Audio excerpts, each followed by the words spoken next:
Good morning, everyone. How are y'all doing? It's Jack and Dana again. Say hey.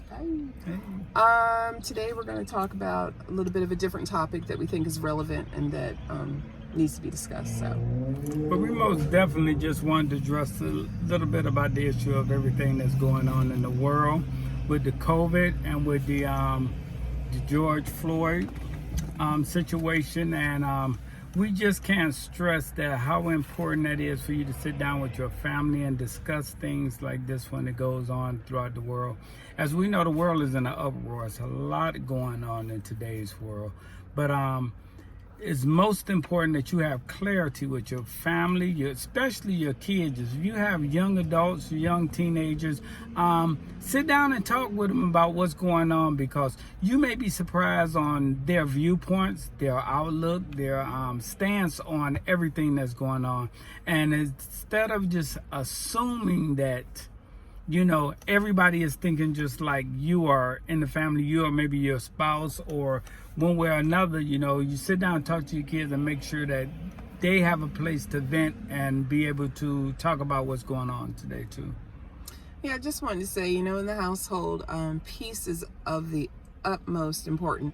You know, the world is in an upheaval right now, and righteously so. Don't necessarily agree on how everything is going on in terms of, you know, it's a really good opportunity to discuss history, because there's nothing new under the sun, and justification and right and wrong in terms of, you know, looting and stealing, just some basic principles that people need to realize, that even in the midst of, you know, where the country is at right now, it's important for you to let your children know that that doesn't justify, you know, businesses being ruined and people stealing.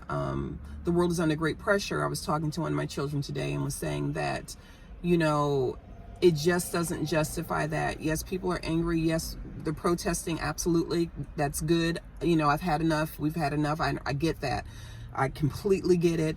110%.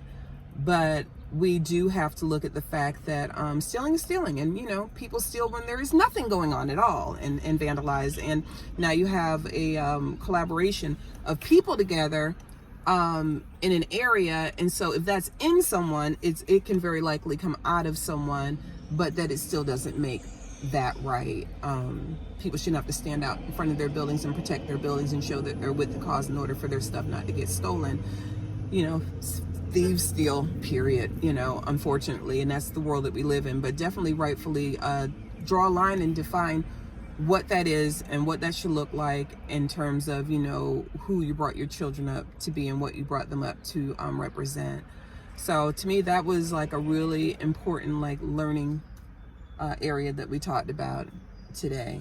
And there's more I had to say, but what do you think? Right. And that's very important to express that with your kids, because you may be looking at during this time is okay, and you may know where the balance line at, which looting and stealing is never okay, is really never justified. But a kid don't know where to draw that line at. Just because you saying it's okay because, woo, this is going on in the world and blah, blah, one thing or another. Once this is over with, a kid would quickly regurgitate that thing to you. Well, you know, we stole then and you was okay with it, but why are you not okay with it now? Or you did this then, why are you not okay with it now? So it's very important that you be consistent with your morals, your understanding, and things that you tell the kids on how they're to be. And we got to stop.